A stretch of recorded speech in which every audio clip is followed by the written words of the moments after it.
Here are the 5 top mistakes na ginagawa ko when I was starting during my forex trading. Ito guys, personal experience ko to. So first hand na kwento ko to. I'm sure may matututunan kayo dito. So halika, samahan niyo ako.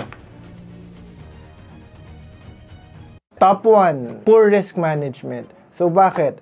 Nung nag-start ako sa Forex, no, naglagay ako 200 USD first ever live account ko. So, sumabak ako agad, diretso. Hindi na ako nag-demo account, no. So, after ko mag-live account, yung funded na siya, ang ginawa ko is, dahil greedy ako noon, gusto ko ang lot size ko mataas. So, ginagawa ko, for a 200 USD account, ang lot size ko before mga nasa 0.40 or 0.30.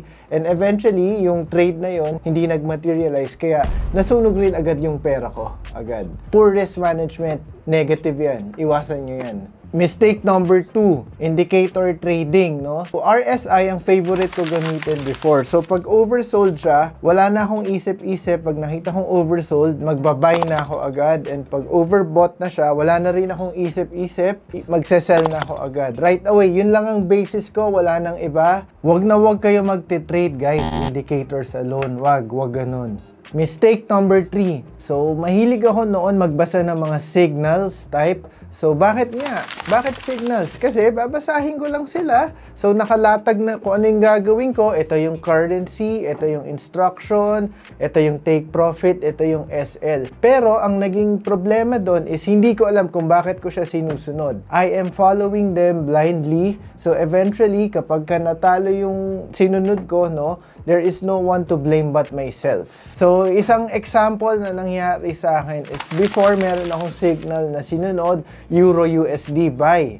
So, hindi ako tumingin sa charts at all. Wala akong tiningnan. Punta ako sa phone ko, diretso, in-input ko yung trade. And then, malaki pa yung lot size ko. Samahan pa ng poor risk management. Kaya, yung natalo yung trade, so eventually, nasunog din yung account ko. So, yun. Isa guys, sa mga iwasan nyo, no? Do not follow blindly yung mga signals. And ako, sa experience ko, hindi ko alam yung reason behind it kung bakit ako sumusunod or bakit ko siya sinunod. Alternatively, ang ginawa ko is nag-aral ako ng forex trading, no? Therefore, so maski manalo or matalo yung trade ko, alam ko yung ginagawa ko and yun yung importante.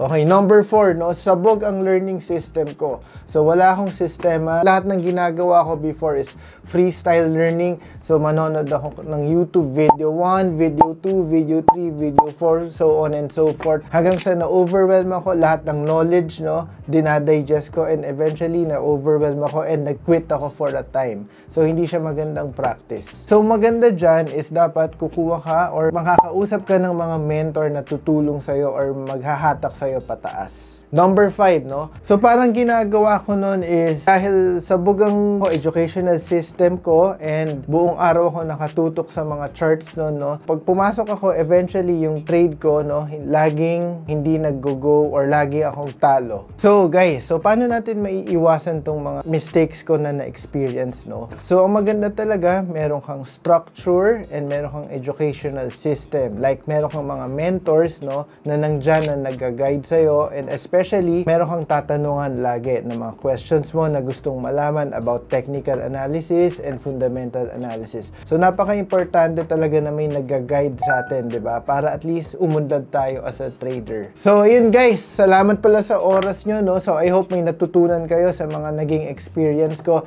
And if may mga tanong kayo or mga comments, so just write it down below. See you sa next video, guys. Bye-bye!